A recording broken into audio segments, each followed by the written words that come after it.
of the heavens and the earth, Lord. The living God, the Holy One. Say you are, and we give you worship. Say you are.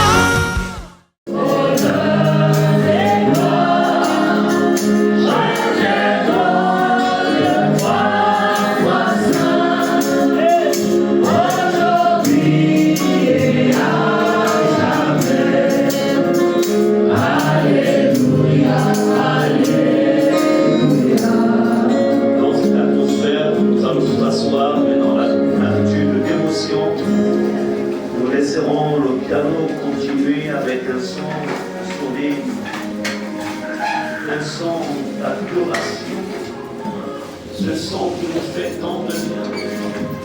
Et voilà, ça. Gloire à toi, Jésus. Merci, Seigneur. Que les caméras peuvent. Comme ça.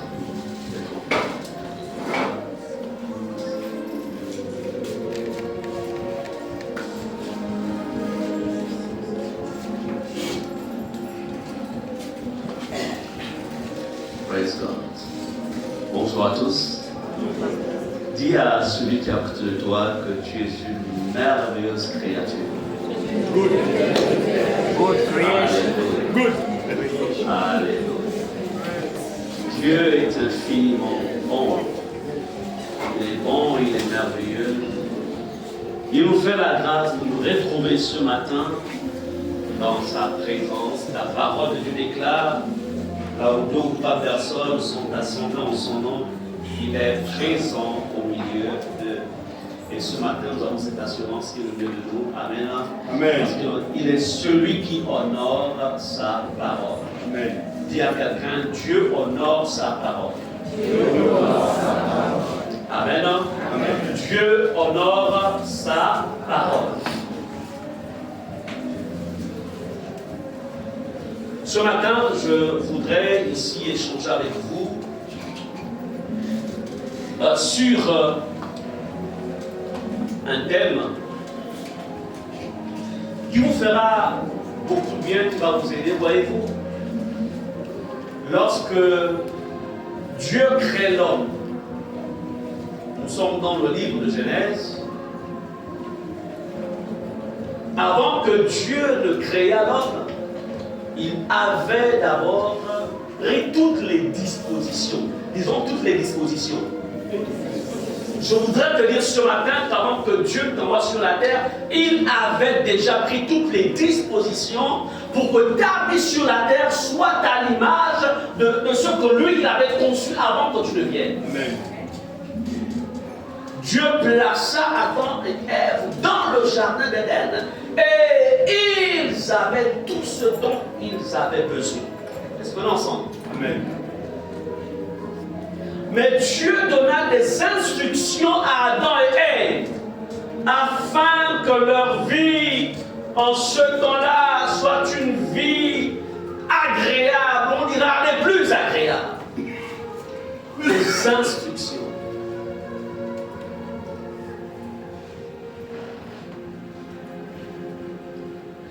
Et j'aimerais te dire ce matin, Dieu ne nous envoie pas sur la terre sans instruction. Il y a quelqu'un, Dieu ne t'envoie pas sur la terre sans instruction. Yes, voilà. Il y a des instructions. Et lorsque ces instructions sont observées, la vie est agréable. Même si tu n'as pas assez d'argent, mais la vie est agréable. Amen. Ou même si tu en as assez, la vie est Agréable. Pourquoi? Parce que ton bonheur ne viendra pas d'abord de ce qui est matériel, mais ton bonheur tire son origine dans ce qui est divin, dans ce qui est spirituel. Amen. Lorsque tout va bien dans la sphère divine, dans la sphère matérielle, tout va très bien. C'est pourquoi la Bible dit dans le Genèse, et il vit que tout ce qu'il avait fait était bon, n'est-ce pas? Amen. Non, très bon. Il vit que cela était très bon. Est-ce qu'on est ensemble? Amen. Malheureusement, dans Genèse chapitre 3, l'inattendu survint. L'inattendu. Chose qui n'était pas dans le plan de Dieu. L'homme, malheureusement, désobéit au programme que Dieu avait pour lui. Il toucha à l'interdit. Et dès cet instant, il y eut une déprogrammation sur le futur de l'homme et de toute la création. Et ce qu'il toucha, on appelle le péché. Il toucha au péché. C'est pourquoi ce matin, j'aimerais vous parler des conséquences d'un péché non traité. Répétez la conséquence d'un péché non traité.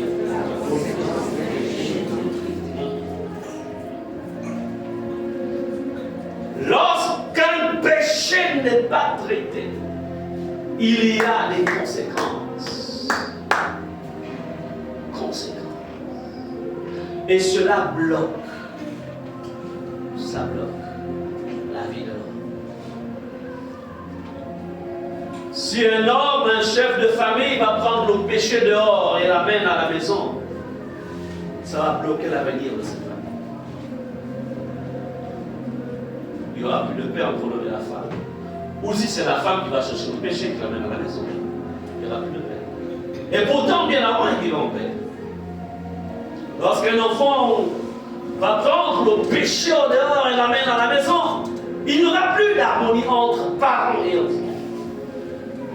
Et nous pouvons en fait citer toutes les sphères de la société là où le péché s'est amené.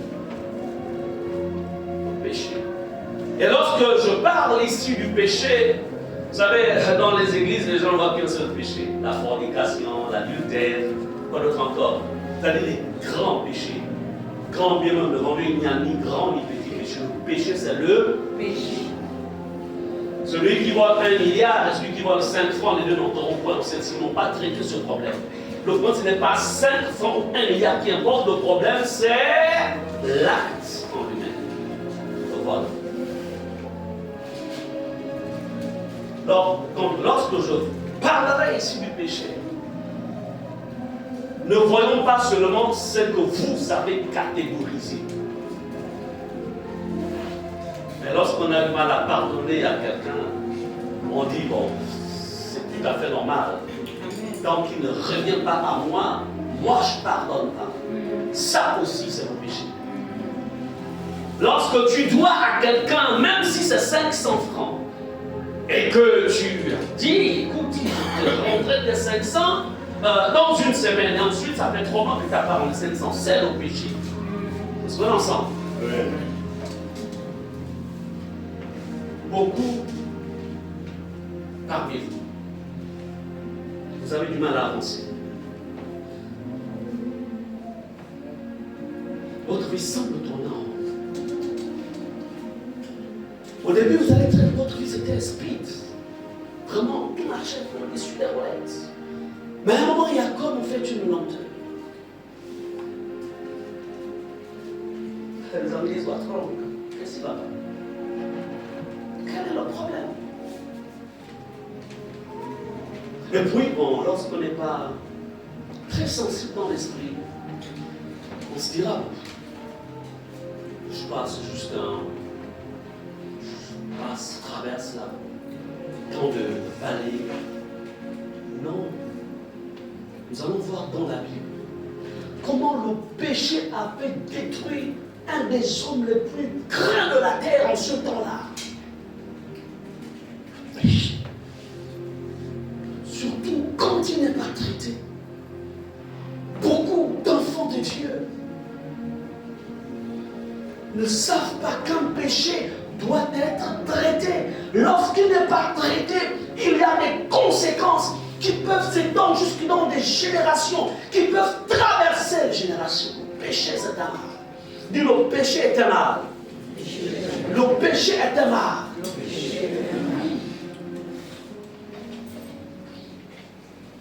conséquences d'un péché concrété. Allons-y visiter Samson. Juge chapitre 16, verset 1, verset 4, au verset 6, et nous évoluerons avec le verset 19 à 21, pendant que je demanderai à notre servant de Dieu, notre Sarah, de nous lire ce passage. Juge chapitre 16, verset 1, ensuite on va au verset 4. Donc après verset 1, on traverse, on va au verset 4, jusqu'au verset 6, et après on ira du verset 19 au verset 21. Juge chapitre 16.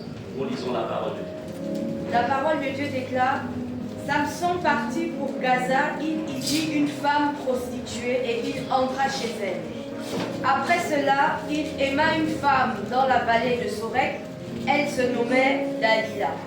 Les princes des Philistins montèrent vers elle et lui dirent: Flatte-le pour savoir d'où lui vient sa grande force et comment nous pourrions nous rendre maîtres de lui.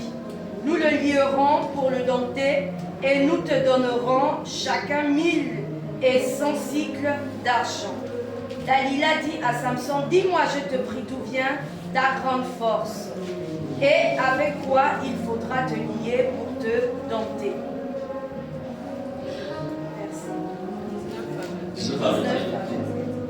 Elle l'endormit sur ses genoux et ayant appelé un homme, elle rasa les 7 tresses de la tête de Samson et comme ça ainsi le dompté, il perdit sa force. Elle dit alors: Les Philistins sont sur toi, Samson. Et il se réveilla de son sommeil et dit: Je m'en tirerai comme les autres fois et je me dégagerai. Il ne savait pas que l'Éternel s'était retiré de lui. Les Philistins le saisirent et lui crevèrent les yeux. Ils le firent descendre à Gaza et le lièrent avec des chaînes, des reins. Il tournait la meule dans la prison. Amen. Amen. Peut-être que ceux qui n'ont pas coutume de lire la Bible, vous connaissez peut-être pas qui est Samson ou qui a été Samson. Déjà, par sa naissance, ce fut un miracle. Dieu suscite Samson à un moment où le peuple d'Israël avait un problème avec ses ennemis. Ils étaient esclaves à nouveau. Les Philistins dominaient sur eux. Et Dieu, dans son amour, va susciter un libérateur de ce temps-là. Samson. Lorsque Samson devait venir au monde, Dieu se révéla à sa mère. Il dit: l'enfant que tu vas porter là, c'est lui qui va être le libérateur d'Israël. Il y a une mission spécifique. Mais vois-tu, la force de cet enfant résidera dans ses cheveux. Et de toute sa vie, jamais un rasoir ne devra passer sur sa tête. Amen. Vous pouvez aller dans les chapitres précédents pour comprendre davantage. Donc, lorsque Samson grandissait, la mère répétait souvent à son fils: Tu es un choix de Dieu. Tu es un appelé de Dieu. Mais attention, jamais tes cheveux ne doivent être coupés. La mère l'enseignait. Le père aussi répétait.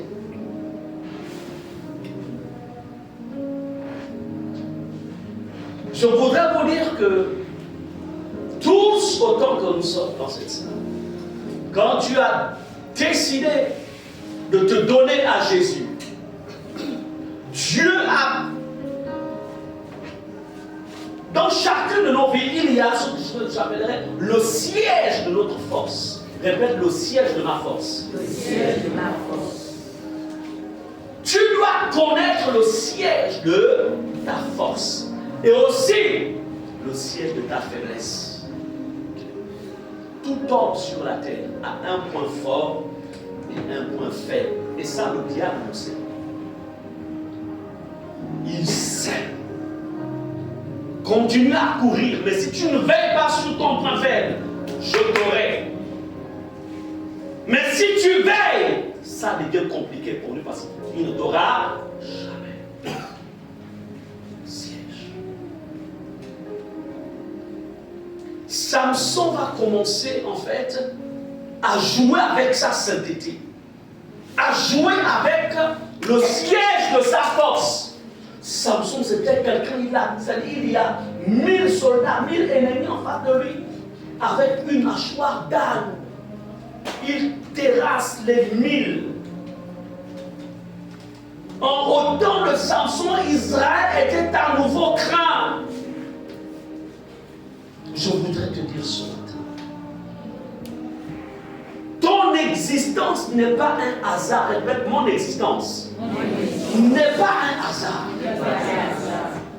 Je voudrais te dire ce matin, tu n'es pas une erreur de la création. Non!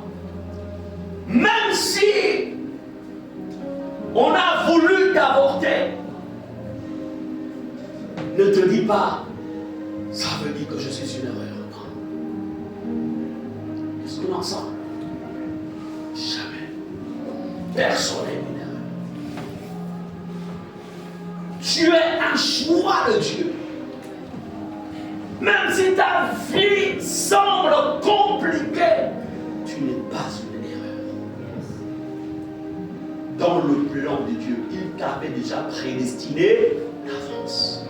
Il avait programmé que tu viendras dans ce monde.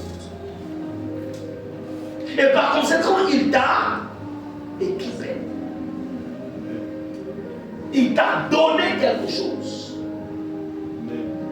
Amen.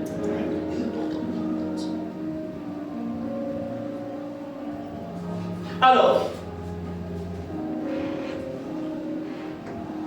Samson s'était habitué avec les choses saintes. C'est très dangereux de s'habituer avec les choses de Dieu. À force de s'habituer, ce qui est sacré, on finit, certains commencent à le désacraliser. Comment ça le désacraliser? Certains ne peuvent plus respecter ce qui hier était respectable. C'est un problème, Samson. Il est habitué avec la gloire de Dieu. Il est habitué avec la puissance de Dieu. Samson était à la page quand le langage de Jean dit il faisait le buzz de son époque. Samson.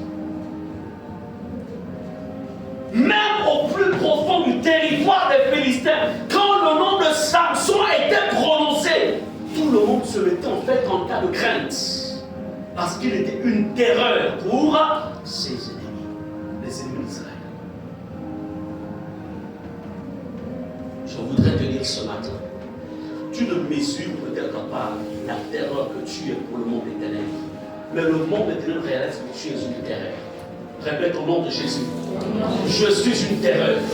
À cause de Jésus, je suis une terreur. Je suis une terreur. Amen. Si toi tu ne le réalises pas, eux ils le savent. Ils le savent. Parce que si tu n'étais pas une terreur, pourquoi autant de tentations locales? Pourquoi autant de problèmes? Pourquoi autant de difficultés? Qui est à l'origine de ces difficultés? Qui est à l'origine? Non. Il sait. Le diable sait que si tu prends conscience de ce que tu es, ça devient compliqué. Vous savez, la meilleure manière de maintenir quelqu'un dans l'esclavage, c'est de le faire ignorer ce qu'il est en vérité. Amen. Amen. De le faire ignorer. Conséquence d'un péché montré. Samson, étant au sommet de sa gloire, dans les orientations qui avaient été données au peuple d'Israël, il n'était pas question d'épouser une non-israélite. Mais Samson va commencer à s'intéresser à ce que Dieu avait interdit que le peuple d'Israël ne devait pas toucher. Samson va commencer à s'intéresser à ça. Samson avait une faiblesse.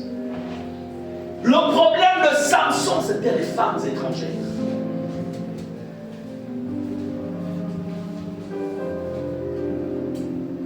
Je voudrais vous dire ceci. L'appel, c'est une chose. Mais la consécration, c'en est une autre. Beaucoup de personnes sont appelées. Chacun d'entre vous êtes appelés. Mais le problème de Samson, c'est que, on nous dit au verset 1, Samson partit pour Gaza, il y vit une femme prostituée. Et il entra chez elle. Samson, au lieu de s'intéresser des femmes, de son peuple, il va s'intéresser à une femme étrangère qui a des alliances avec des dieux qui n'ont rien à voir avec l'Israël. Comme ça, vous avez observé que dans l'église de Jésus, malheureusement, vous avez certains chrétiens qui vont aller prendre une femme non convertie. On l'amène à l'église. Mais le corps n'est pas converti. Comme il y a aussi des sœurs aujourd'hui qui vont aller chercher quelqu'un qui n'est pas converti. Et puis on l'amène à l'église. Puis après, on va se marier. Et le problème, c'est que vous avez deux dieux différents. Celui qui a Jésus, il est en alliance avec Dieu le Père, le Fils et le Saint-Esprit. Celui qui n'a pas Jésus, il n'est qu'une créature de Dieu, il n'est pas né de nouveau, il a besoin de naître de nouveau. Mais vous savez, parfois même des frères ou des sœurs qui disent, pasteur, moi je veux le convertir, je vais la convertir, comme s'il avait le pouvoir de convertir, de changer quelque chose. Comme une chose, vous n'avez pas le pouvoir, vous n'aurez jamais le pouvoir de faire changer le corps d'un homme ou le corps d'une femme, je vous le dis en vérité. Et faites toujours une différence entre quelqu'un qui a une bonne moralité et celui qui est converti. La bonne moralité est le fruit d'une bonne éducation et qu'il a conservé. Mais, par contre, les œuvres de la nouvelle naissance, c'est le produit de l'homme intérieur qui est, en fait, qui est devenu enfant de Dieu, qui est à l'image de Christ, en fait. C'est différent. Bon. Samson, au verset 1, on voit qu'il aimait, il voulait, c'est-à-dire en même temps, il manifeste les signes de Dieu, et en même temps aussi, il vit dans le péché. Et vous avez des gens comme ça. Il sert le Seigneur, et à côté, il vit la vie de péché. Erreur. Samson s'amusait avec le péché. Verset 4. On nous dit au verset 4. Après cela, il aima une femme dans la vallée de Sorek. Elle se nommait Delilah. Donc nous voyons ici que Samson était vraiment quelqu'un qui, comme je le disais, était très porté vers les femmes. Toi, tu es porté vers toi. Le problème de Samson, c'était qu'il n'a pas réglé le problème du sexe. Quel est ton problème à toi? Qu'est-ce qui te retient? Qu'est-ce qui agit dans ta vie de manière, en fait, à être plus tard un obstacle pour ta vie? Ici, le péché de Samson est révélé. Il aima cette femme qui s'appelait Delilah. Je voudrais vous dire ceci. le péché, c'est le produit en fait du monde des ténèbres. Répétez, le péché est le produit du monde des ténèbres. Amen. Ne l'oubliez jamais. Le mensonge, c'est la marque déposée du monde des ténèbres. La haine, c'est la marque déposée de Satan. La convoitise, c'est la marque déposée de Satan. Quoi d'autre? Citez. Ensuite quoi? La colère, c'est la marque déposée de Satan. Quoi d'autre? La jalousie, c'est la marque déposée du monde des ténèbres. L'hypocrisie, la tricherie, citez tout. Le ressentiment, tout ça, c'est la marque déposée du monde des ténèbres. Si on se met à citer maintenant là, on pourra même faire une semaine.